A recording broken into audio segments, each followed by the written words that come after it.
Este es un podcast de Craft Courier, en el que Agustín Garetto y Milan Jelic analizamos semanalmente la política, la economía, la cultura, los temas internacionales y los hechos relevantes con una visión de conjunto, reflexiva, analizando tendencias, actores y teoría para entender mejor la realidad, priorizando la calidad de un análisis artesanal por sobre la velocidad y la cantidad. Buenos días, buenas tardes y buenas noches, depende en qué momento del día nos están escuchando. Este es el episodio número 38 de Craft Courier. Es el primer episodio en el cual me encuentro solo, porque Milan está de vacaciones en los Estados Unidos de América. No sé si en este momento, mientras estoy grabando, estará en Nueva York o en Washington. Por eso recomiendo que lo sigan en Instagram, porque sube cosas que observa y más o menos que ve, ¿no?, en estas ciudades y en otras más a las cuales sé que va a ir a visitar. Y además porque son las elecciones el próximo martes 5 de noviembre. Y bueno, su cuenta es @MilanCJelic o @MilanCJelic, ¿no? Ahí podrán ver historias y novedades que esté compartiendo Milan. Además de que en próximos episodios vamos a contar con su participación. Quiero aclarar que es muy complicado hacer un episodio solo y también es muy complicado escuchar episodios de una sola persona porque por ahí pueden resultar muy aburridos y tediosos. Por eso este episodio se va a dividir en dos bloques. Luego en la descripción va a estar especificado en qué tiempo está el próximo bloque, que también no solo sirve para que ustedes se tomen un descanso, espero que no me abandonen en este episodio, sino que también me servirá a mí para tomar un vaso de agua. No va a ser un episodio muy largo, pero vamos a hablar de algo interesante y espero que hacerlo lo más interesante posible y que no los aburra, que es un tema que ya hemos mencionado en Craft Courier, que es el tema de las oposiciones, en plural, ¿no? Y para nosotros es muy importante machacar sobre este tema por varias cuestiones. La principal es porque visibilizamos un hecho, que es que no existe hoy una oposición en singular como tal. La segunda cuestión es porque se habla poco de la pluralidad de las oposiciones en los medios de comunicación. Y la tercera, que es muy interesante, es que estamos ante un fenómeno que no es nuevo, que fue muy relevante durante los 90, es decir, durante los gobiernos de Menem, y también durante el macrismo, y obviamente en la actualidad, ¿no?, que son los partidos provinciales. Más que nada el rol de los partidos provinciales. Antes de entrar en detalle por cada oposición relevante, quiero detenerme en otro punto, que es que estamos ante un escenario de reconocimiento de liderazgos. Nos hemos cansado ya en Craft Courier, aunque no hemos sido los únicos, y eso también hay que señalar, que es algo que vemos, que es la crisis, ¿no?, el vacío político, el problema de la representación política, etc. La mayoría de los partidos nacionales que no pertenecen al gobierno tienen un problema de liderazgo o tuvieron en los últimos meses un problema de liderazgo, lo cual genera una incertidumbre muy grande sobre qué va a pasar en el futuro. Cosa que no es menor si tenemos en cuenta que la certeza es necesaria para las inversiones, porque baja los riesgos, es decir, los inversores ven las elecciones del 2025 como una especie de, ¿se sostiene o no se sostiene el proyecto político del gobierno actual? ¿O qué es lo que va a suceder? Etcétera, ¿no? Y posiblemente el 2025 o las elecciones del 2025 sea el año que ordene este cambalache. Quizás las elecciones serán decisivas para afinar quién lidera cada espacio político, por lo que vamos a tener definiciones más claras, relatos más concisos, posiciones obviamente más definidas. Pero tengo que advertir que nadie tiene la sartén por el mango. Es decir, creo que todo depende de cómo le vaya al gobierno nacional en materia económica. Sin embargo, quiero abrir un paréntesis, porque el gobierno nacional también tiene que empezar a definirse. Y aquí entra un problema que lo hemos hablado en varios episodios, que es que al definirse genera efectos. Y uno de esos efectos es uno de los que se ha intensificado mucho sobre esta semana, que es el carácter iliberal del gobierno nacional.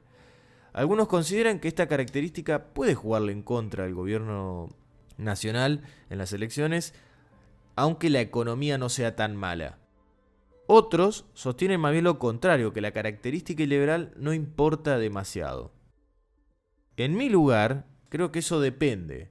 En algunas poblaciones puede jugar en contra, en otras no necesariamente.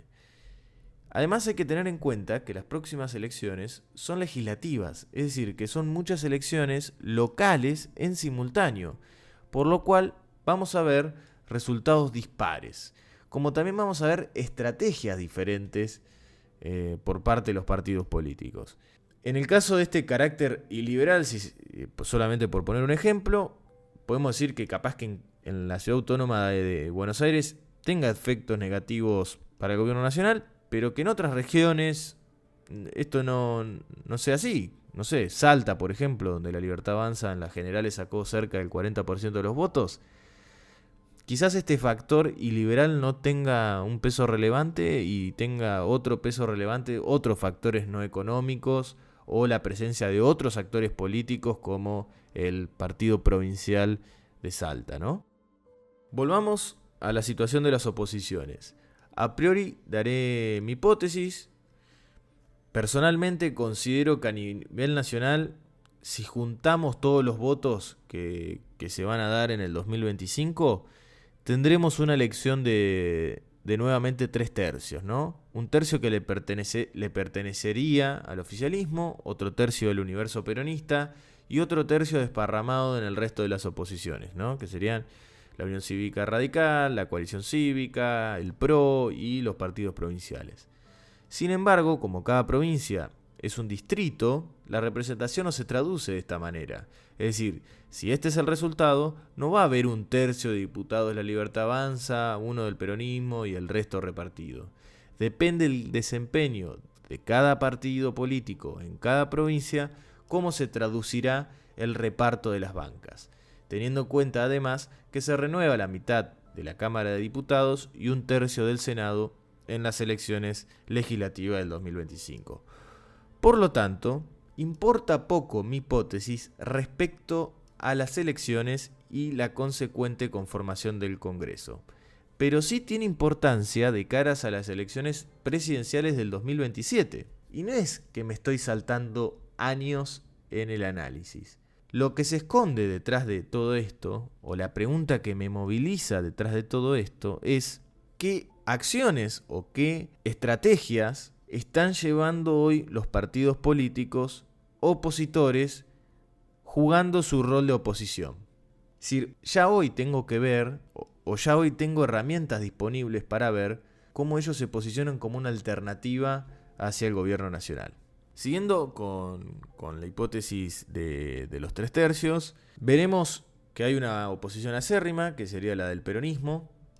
No le va a votar ninguna ley al gobierno. Después tenemos un oficialismo que actuará a la inversa, vetará todo lo que proponga la oposición acérrima y aprobará todos los proyectos de ley que proponga el Poder Ejecutivo Nacional. Pero falta el otro tercio, ¿no? Que será una especie de péndulo, y de ese sector depende el destino de los dos anteriores. Y dependen también los resultados de las políticas públicas que se lleven a cabo. No solo de los resultados, sino también de su existencia. Antes de hacer un detalle algo superficial para cada oposición, quiero hablar de esto de los 3/3, porque en realidad lo que yo estoy imaginando es algo así como una representación espacial, ¿no? Donde hay 4 tipos. El primer tipo es justamente esta oposición acérrima. Lo que hoy se engloba como Unión por la Patria, el radicalismo que quizás responda a Lustó, por así decirlo, las izquierdas. El segundo tipo es la oposición dialoguista, donde está el bloque de Pichetto, la Coalición Cívica y el resto de la Unión Cívica Radical. El tercer tipo de oposición es la oposición aliada, donde está el PRO, los partidos provinciales, y por último, el oficialismo, ¿no? Y estos están en el espacio, ¿no? En un extremo la oposición acérrima, en el otro lado el oficialismo, en el medio la oposición dialoguista y la oposición aliada, que vendría a ser como el tercio, si así se quiere, ¿no? Ahora, hay que tener en cuenta que esta agrupación no es por afinidad ideológica, sino por cómo es su relación con el gobierno nacional. Además tengo que hacer otras aclaraciones, que los espacios dialoguistas y aliados a veces se lo ve con la oposición acérrima y a veces se lo ve como con el oficialismo, ¿no? Y estas oposiciones, dialoguistas y aliadas, no son necesariamente pasivas, es decir, tienen capacidad de imponer temas en la agenda legislativa, como por ejemplo la coalición cívica, ¿no? Quizás los que forman parte de estos grupos, que sí tienen cierto comportamiento pasivo, que podrían ser los partidos provinciales, más que nada por su carácter local, se pueden encontrar en dialoguistas o aliados, depende de casos particulares, pero generalmente están en la parte aliada. Ahora sí, voy a hacer una mención sobre cada oposición, un par de características de cada uno, ya para terminar con el primer bloque, ¿no? Primero tenemos el universo peronista, que es quizás el más relevante dentro de las oposiciones, no solo por su relato, sino por su pudor de fuego. Y también sabemos que hoy, a nivel nacional, el PJ tiene una interna por el liderazgo, que está Cristina Fernández de Kirchner y Ricardo Quintela. Nada nos asegura qué va a suceder en el PJ si gana uno u otro. No sé si gana Cristina, si realmente todos se van a agrupar detrás de su figura, o si gana Quintela, lo mismo. Pero sí es cierto que el PJ por lo menos aceptó que sus bases decidan quién conducirá el espacio. Lo cual lo hace muy interesante, porque si recordamos el caso del PRO, que también sucedió esta cuestión del liderazgo, no pasó. Se presentó solo la lista de Mauricio Macri y el espacio más cercano a Patricia Bullrich decidió abrirse. También en el radicalismo se fue una interna que la ganó Lustó, pero eso no significó una cohesión dentro del radicalismo. Es más, el conjunto de diputados que responde a Lustó, ahora en estos últimos días, tuvo que romper el bloque radical en la Cámara de Diputados. No sucedió lo inverso, es decir, no fueron los anti-Lustó los que dejaron el bloque de la UCR. Y esto para mí es muy importante para marcarlo, ¿no? Esto no quiere decir que en el peronismo suceda lo mismo, pero sí vemos que el PJ aceptó jugar una interna y apostar por una hipotética unidad post factum, ¿no? Cosa que no sabemos si se logrará. Veremos qué sucede luego de la interna. No sé si se habrán dado cuenta, pero hablé de universo peronista y no de PJ, por ejemplo. Porque la interna es del PJ, no es del peronismo. Bueno, básicamente porque no son las únicas igual, porque varios son los que compiten por la identidad del peronismo, pero sí hay dos que a priori son más interesantes, porque tienen una escala nacional, ¿no? Que son las corrientes de Guillermo Moreno, un espacio más conservador, y la corriente quizás más progresista de Juan Grabois. Probablemente el de Moreno hasta ahora sea insignificante a escala nacional, pero no sí a escala local. Hoy Moreno está lanzando una estrategia electoral muy fuerte en el conurbano bonaerense y en la Ciudad Autónoma de Buenos Aires. Y Grabois nunca se bajó de aquella campaña que le inició a Massa. Recordemos que fue una interna, Unión por la Patria, el año pasado, en 2023, en la cual holgadamente ganó Sergio Massa, pero Juan Grabois se animó a una interna en las PASO, ¿no? Bueno, la verdad es que no sabemos qué va a pasar después de la interna entre Quintela y Cristina Fernández de Kirchner, ¿no?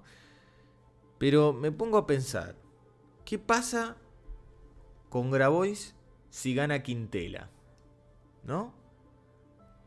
Porque se presume que Grabois, que tiene esta idea de representación de movimiento social, no concuerda con una idea quizás más tradicionalista, más del territorio, es decir, más de quien tiene el poder de, ya sea de una gobernación o de un municipio, de Ricardo Quintela. Entonces, ¿qué haría Grabois? ¿Jugaría por afuera del movimiento o de este pejotismo haría la de Moreno. Moreno podría acercarse de nuevo al peronismo en caso de que Quintela gane. Recordemos que Moreno no hace críticas sustanciales a la figura de Cristina Fernández de Kirchner, sino que hace más bien críticas a ciertas figuras que rodean a Cristina Fernández de Kirchner. Bueno, Kicillof no entraría en esta categoría actualmente, pero bueno, sí, quien ha seguido últimamente a Moreno, las críticas sobre el progresismo, sobre esta especie de desvío que tuvo el peronismo de Néstor y Cristina, sobre todo de Cristina, ¿no? Bueno, por ende, como a modo de conclusión dentro del universo peronista, creo que hay 3 conclusiones, ¿no?, para destacar. La primera es que el PJ se animó a dar una discusión interna y que le transfiere el poder de decisión a sus bases para intentar alinear así toda la tropa detrás del líder, ¿no? No es la primera vez que esto sucede, eso hay que aclararlo. Veremos si realmente logra alinear el espacio, es decir, y si se logra formar una especie de liderazgo con cierta cohesión. Pero también debemos aclarar que sacamos 2 conclusiones más. Una, la existencia de esta línea de Juan Grabois, que vamos a ver si va a tener cierta autonomía o si será eclipsada dentro del PJ.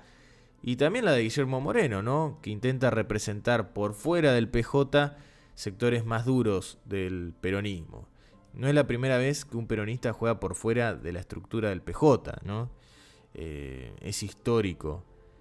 No solo lo ha hecho Cristina en su momento con Unidad Ciudadana, sino que en el pasado varios han decidido ir por afuera. Vamos a pasar a otra de las oposiciones, en este caso es la del radicalismo, que es una situación bastante interesante.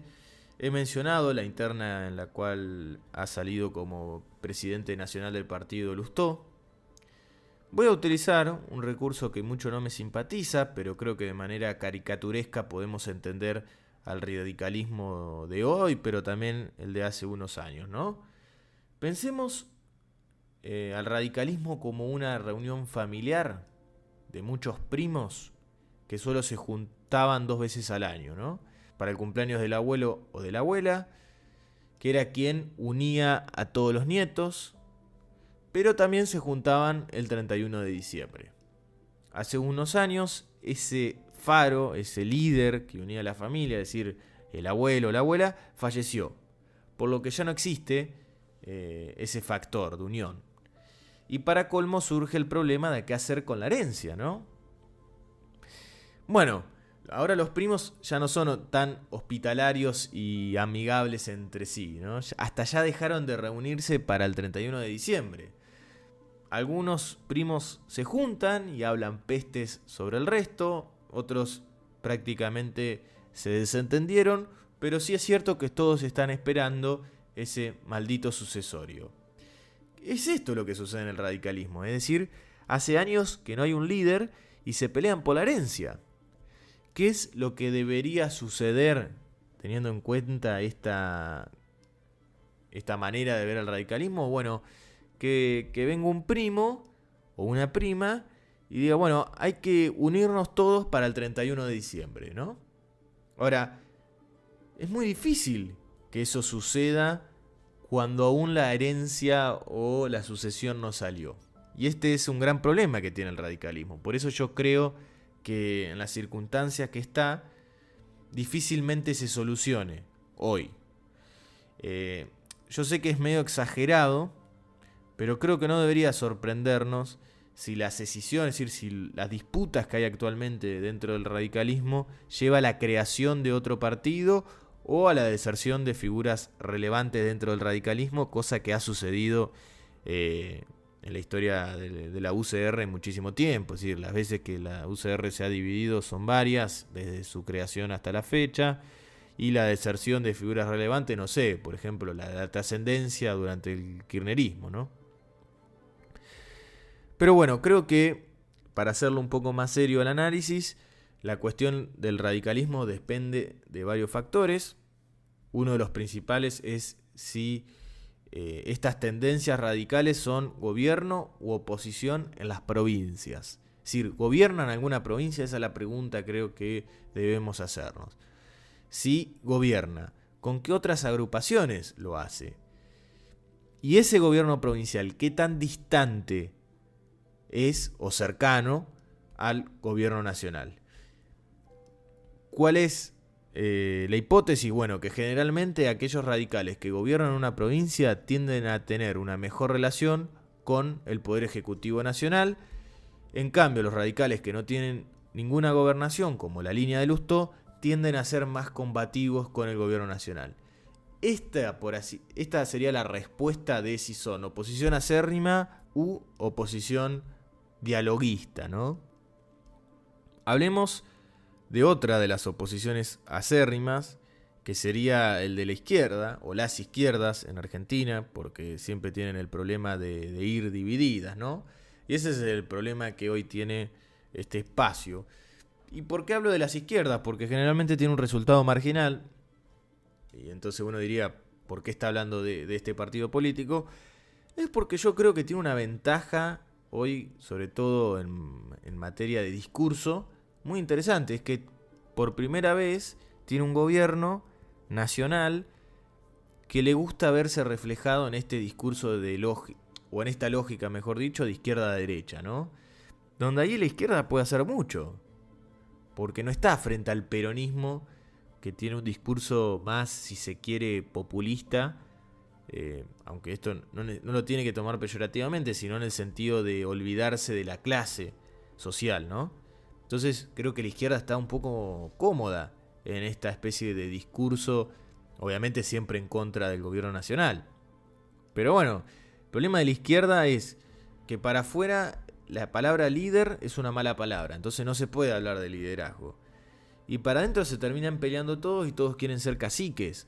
O sea, tiene ese gran problema la izquierda, como que una cierta falta de maduración política, la cual, si lo logran hacer, el cuadro de Bregman me parece muy interesante, quizás puede ofrecer una alternativa en algunos sectores muy particulares y obtener cierta representación, ¿por qué no? Es decir, ¿cuál sería hoy la ventaja, en definitiva, de la izquierda? Que ahora la izquierda parece que habla el mismo idioma que el resto de los argentinos, gracias a que el gobierno nacional habla en ese idioma. Ahora pasemos a las oposiciones que están en esta especie de oposición dialoguista y oposición aliada.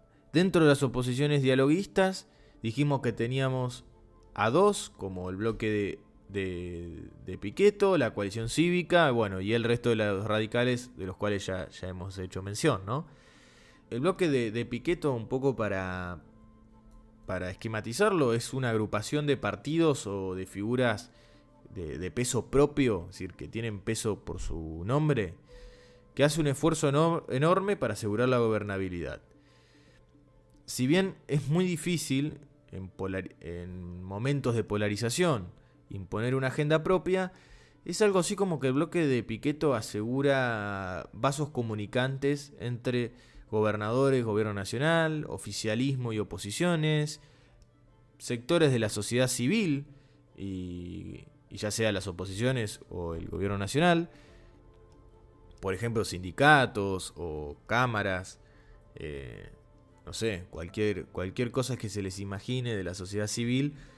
El bloque de Pichetto intenta ser como un puente, ¿no? El segundo, que es el de la coalición cívica, hoy no tiene un problema de liderazgo, por lo menos no se observa, como en los otros partidos, pero sí tiene otros problemas de los cuales vamos a hablar en la segunda parte, que comparte, por ejemplo, no solo con el bloque de Pichetto, sino con la UCR y con el PRO. Pero lo que tienen en común estos dos bloques, el bloque de Pichetto y la coalición cívica, es que a pesar de las dificultades, proponen iniciativas en conjunto con otros partidos y le dan vida al poder legislativo. Cuando proponen iniciativas estoy señalando dos cosas, ¿no? Una, bueno, el hecho de proponer, básicamente, ¿no? De impulsar ciertas leyes que a veces hasta pueden llegar a tener pueden llegar a ser aprobadas. Pero también que de esta manera están representando, aunque mínimamente, algunas voces dentro de la Cámara de Diputados. Veremos si esas voces alcanzan para que sobrevivan a la renovación de las bancas del 2025. También es cierto que dentro de estas oposiciones dialoguistas y también, de las oposiciones aliadas estaban los partidos provinciales, pero voy a hablar último de ellos. Primero voy a hablar de una de las oposiciones aliadas, que es el PRO, pero solamente me voy a detener en el liderazgo y no de los problemas de los cuales se va a enfrentar. Y básicamente es que no tiene problemas de liderazgos hoy o de liderazgo el PRO, porque eso ya lo resolvió. No lo resolvió de la misma manera que el peronismo o el universo peronista, pero sí ha sido muy efectivo, porque Macri ha logrado desplazar a los sectores más cercanos a Patricia Bullrich, pero también a los de Horacio Rodríguez Larreta. Es decir, alineó la tropa, ¿no? Pero tiene unos problemas muy interesantes que van a ser tratados en el segundo bloque. Antes de hablar de los partidos provinciales, porque es con la idea que se termina este primer bloque, me voy a detener en el oficialismo, que si bien no hay mucho por decir, es el sector que menos tiene por perder. Solo renueva 2 bancas, La Libertad Avanza, en el año que viene, que serían las que pertenecerían a Javier Milei y a Victoria Villarruel. No me voy a detener tanto en su situación actual, pero sí el juego político tendrá que definir qué hará el oficialismo en cada distrito, en cada provincia. ¿Irá con candidatos competitivos en todos lados? ¿O preferirá apuntar a algunas provincias en específico? ¿Peleará en lugares claves como en la Ciudad Autónoma de Buenos Aires y en Provincia de Buenos Aires, separado del PRO o en conjunto? ¿Qué hará en las provincias donde gobiernan partidos provinciales que a veces son aliados y otras veces dialoguistas con el oficialismo? Seguramente estas son preguntas que giran alrededor de la cabeza de quienes están hoy haciendo el armado político de La Libertad Avanza, pero no debemos olvidarnos de un detalle. ¿Qué hará Victoria Villarruel? Porque hemos observado en los últimos meses el interés de la vicepresidenta por instalar no solo una agenda propia, sino un proyecto político propio. Por lo tanto, puede ser que el 2025 sea una especie de experimento, el a ver cómo me va. Claramente no desde su figura, pero sí en el armado de ciertos legisladores que pueden llegar a responder por ella.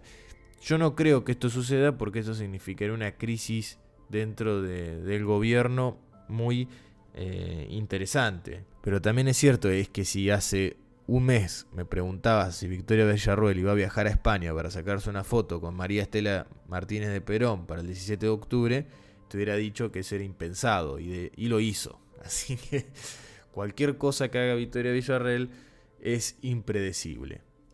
Por último, como prometí hace unos minutos, los partidos provinciales. No voy a detallar partido por partido, sino que voy a plantear el panorama. De las 24 gobernaciones actuales de la República Argentina, 8 están en manos de partidos que se consideran provinciales. Y atención eso, ¿no? Es decir, hay 8 gobiernos provinciales que dicen el partido que gobierna esta gobernación es provincial, es local.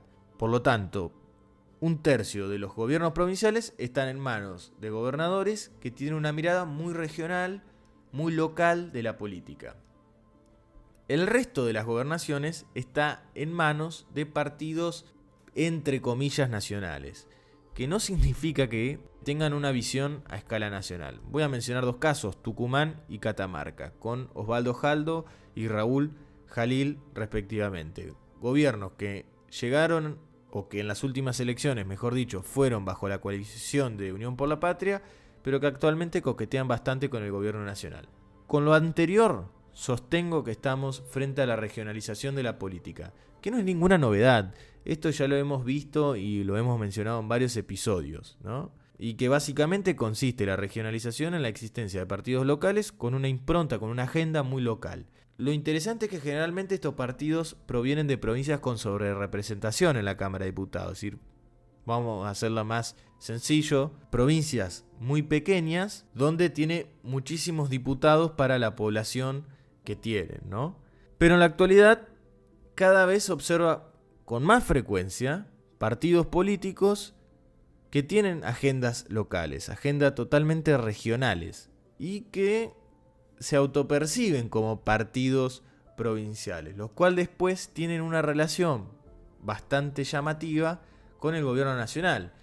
¿Cuál es esa relación? Bueno, esa relación es que el gobierno provincial da cierto apoyo legislativo, y lo interesante durante el menemismo y durante el macrismo era para promulgar leyes. En el caso del gobierno actual es para defender la insistencia contra un veto, hasta lo que ahora vimos. También con la promulgación de leyes, ¿no? Porque recordemos que este gobierno ha logrado promulgar leyes y ha logrado promulgar una de las leyes más extensas de los últimos años, que fue la Ley Bases, ¿no? Pero no solo contó con la oposición aliada, sino que también de la oposición dialoguista. Es decir, el laburo fue muy fuerte y no solo bastaba con estos partidos provinciales. Bueno, pero como hemos mencionado, los partidos políticos provinciales le dan cierto apoyo legislativo al gobierno nacional y el gobierno nacional a cambio le da ciertos aportes, ¿no? Transferencias discrecionales u otro tipo de beneficios, ya sea, no sé, impositivos, fiscales o de cualquier otro tipo, a estos partidos políticos provinciales. Ahora sí, hacemos una pausa y después comenzamos con el segundo bloque, que serían los escenarios posibles que se pueden dar el año que viene.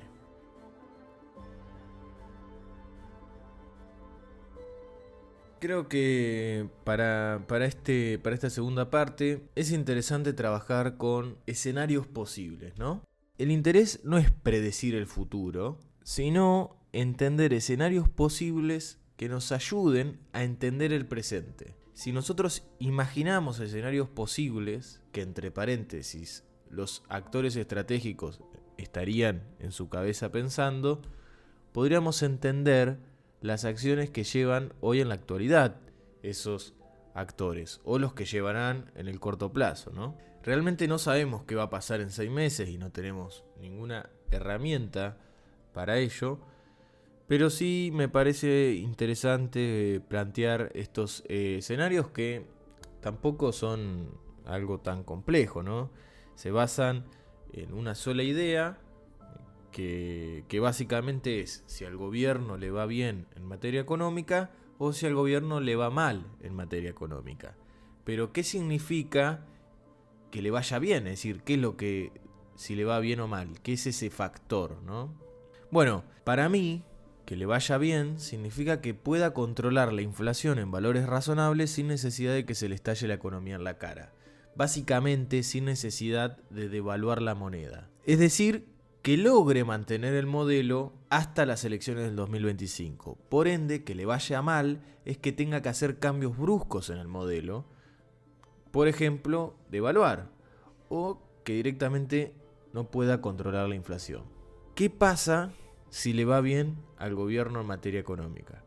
Teniendo en cuenta los actores que fueron descritos en la primera parte, sostengo que los mejores posicionados en este escenario sería el oficialismo, el peronismo y los partidos provinciales.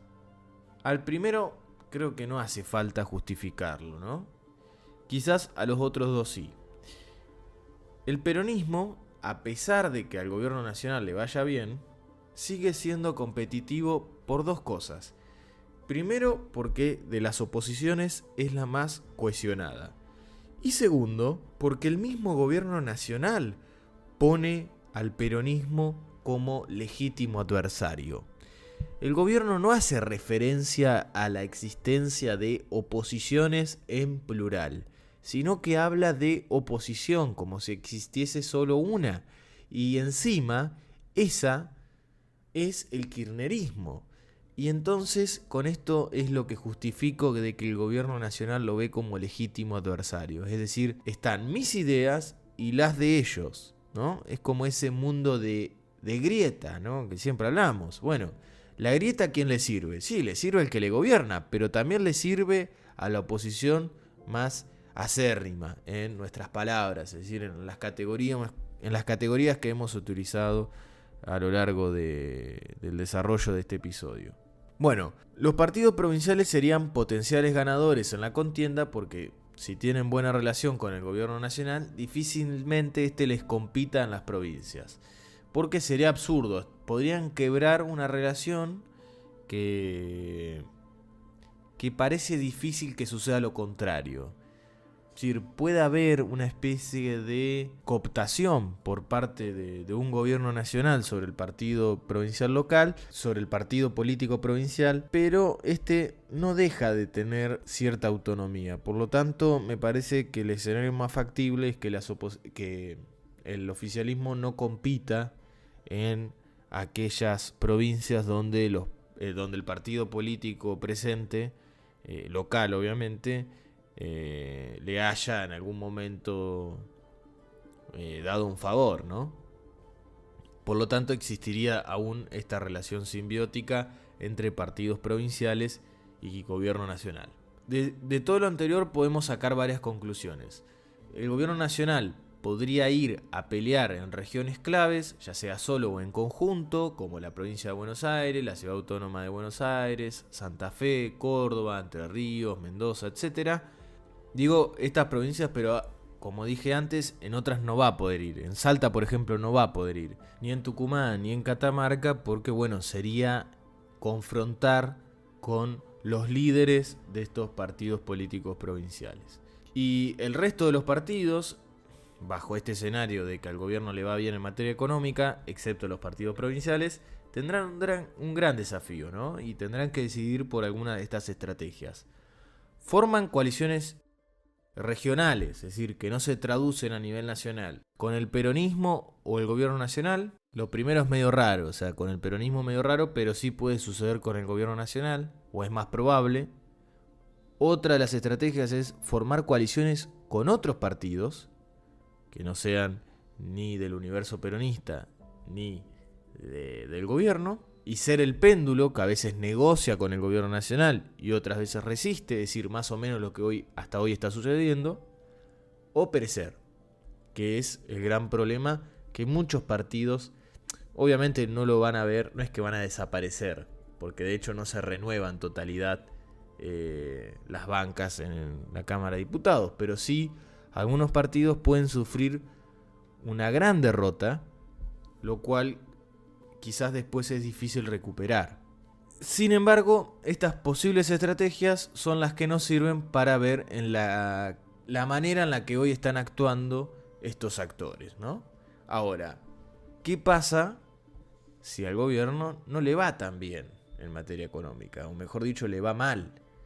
Bueno, ahí ya estamos hablando de un escenario sumamente complejo, que yo no creo que sea así. Yo creo que va a estar más o menos, va a tener un poco de ambos escenarios, pero bueno, hay que reflexionar un poco sobre esto. Creo que bajo este escenario va a haber una novedad, que quizás el gobierno nacional se acerque más a un tercio propio en diputados, no que lo consiga, pero sí se puede acercar.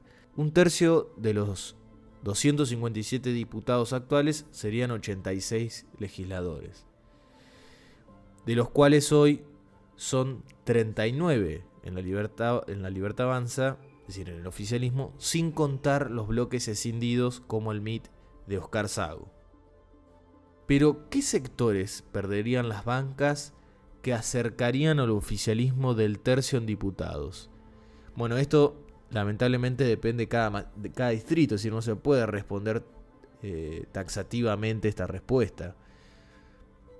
Porque si la Libertad Avanza se acerca a 86, es decir, de 39 a 86, bueno, significa que otros partidos políticos perdieron bancas o, en otras palabras, que no han logrado renovar en esas bancas.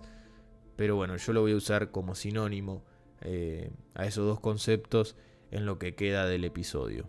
La situación del peronismo, bajo este escenario de si al gobierno le va mal en materia económica, no difiere mucho del anterior, ni tampoco el de los partidos provinciales, excepto que lleven adelante un ajuste provincial que afecta a sus redes clientelares, porque recordemos que al ser una elección que tiene un fuerte carácter provincial, la legislativa, es decir, un fuerte carácter local, también funciona como una especie de plebiscito con el gobierno provincial, ¿no? Es decir, como juicio de valor hacia el gobierno, ¿no? Tanto nacional como provincial. Lo relevante bajo este escenario es el papel de los radicales, del PRO y de lo que llamamos el centro democrático. ¿Qué lugar va a jugar cada uno? Ya hemos mencionado los factores que ajustan a las estrategias de los radicales, pero no hablamos tanto del PRO, porque recuerdan que cuando mencioné al PRO dije que íbamos a hablar más al final. Bueno, vamos a hablar un poco de ello y luego de lo que llamamos centro democrático. ¿Logrará el PRO diferenciarse lo suficientemente como para no sufrir un voto castigo por la situación del país? Recordemos que hoy el PRO cuenta con 37 diputados en el Congreso. 22 de esos 37 van a perder la banca en 2025, es decir, la renuevan. 7 de estos 22 son de la provincia de Buenos Aires, 3 de la ciudad autónoma de Buenos Aires, otros 3 de Santa Fe y 2 son de Córdoba. El resto de las provincias que voy a enumerar pierden un diputado por cada una. San Luis, Entre Ríos, Corrientes, La Pampa, Chaco, Chubut y Río Negro. ¿Cómo hará el PRO para renovar esas bancas en la provincia de Buenos Aires, que recordemos que era 7, lugar clave donde tanto el peronismo como el radicalismo buscará cosechar los frutos de los malos resultados del gobierno nacional? Y en Santa Fe y Córdoba, donde el PRO llegó a esas provincias hace 4 años gracias al armado de otros partidos como el de la UCR. Bueno, es interesante poner la lupa ahí, ¿no? Y tenemos que hacernos esta pregunta: ¿logrará el PRO mantener una esencia nacional como la coalición cívica, a pesar de representar sectores muy específicos de la ciudad autónoma de Buenos Aires y del conurbano bonaerense? ¿O sufrirá un proceso de regionalización, dejando bancas disponibles para otros partidos? Creo que es la pregunta esencial, porque hemos hablado sobre los desafíos del PRO hace poco, pero también en la parte 1, en el bloque 1 de este episodio, hemos hablado de la regionalización. Mucho de la agenda que hoy mantiene el PRO, no la legislativa, sino en cuestiones más de opinión pública, son muchas demandas que se circunscriben a la ciudad autónoma de Buenos Aires. Pero bueno, veremos cómo sigue eso. Hablemos, antes de terminar, un poco del centro democrático, ¿no? Por un lado tenemos Encuentro Federal, que es el bloque de Miguel Ángel Pichetto, conformado por varios partidos políticos, como hemos dicho. Actualmente cuenta con 16 bancas en diputados, de las cuales se termina el mandato de 8, es decir, que renueva la mitad. Estas bancas son 3 de la provincia de Buenos Aires, 3 de Córdoba, una de Ciudad Autónoma de Buenos Aires y una de Santa Fe. Presten atención a los números, porque si yo digo Córdoba y provincia de Buenos Aires, que cada una pierde 3 bancas, y les recuerdo una fórmula: Schiaretti y Randazzo, teniendo en cuenta que Randazzo forma parte de Encuentro Federal y que tiene que renovar ahora en 2025, es decir, pierde el mandato en 2025. ¿Qué se les viene a la cabeza? Bueno, probablemente existe una especie de Schiaretti y Randazzo para este espacio político. Más allá de que puede sonar a un rumor, tiene cierta estrategia lógica, ¿no? O racional, que es eso lo que nos interesa ver en los actores políticos. Y probablemente sea una de las ofertas políticas más interesantes dentro de los distritos de Córdoba y de la provincia de Buenos Aires, quitando los partidos tradicionales o los partidos más grandes, ¿no? Ahora hablemos de la coalición cívica, por último, ya para despedirnos. Y es que juega un poco las elecciones de su existencia, porque en 2025 va a perder 4 de las 6 bancas que tiene, 3 por la provincia de Buenos Aires y 1 por la ciudad autónoma de Buenos Aires. Y es interesante porque vamos a ver cómo se comporta la coalición cívica, porque posiblemente si va sola pierda representación. Entonces va a tener que aliarse a alguien. Y acá es lo que viene las dudas, ¿no? ¿Qué juego van a utilizar este mundo que vive entre oposición aliada y oposición dialoguista? ¿La oposición aliada se acercará más al oficialismo para resistir o buscará con la oposición dialoguista para conformar un tercio? Que después ese tercio se puede disgregar, pero conformar, como es la situación actual, más o menos, ¿no? O puede irse al otro extremo e ir a una oposición acérrima, que creo que de los escenarios es el menos factible, pero está. Bueno, son juegos que se van a estar abriendo en lo que queda de este año, pero mucho más en el próximo, porque las elecciones están a la vuelta de nosotros, y también porque de este gobierno confía mucho en lo que es su estrategia, que es una campaña electoral persistente en el tiempo. Agradezco que me hayan acompañado hasta el final. Espero que les haya resultado muy, muy ameno el episodio y que les haya gustado y que no los haya aburrido con esta temática. Y bueno, no me queda más nada que despedirlos, desearles un buen fin de semana y nos encontramos el viernes que viene en otro episodio por Craft Courier. Gracias.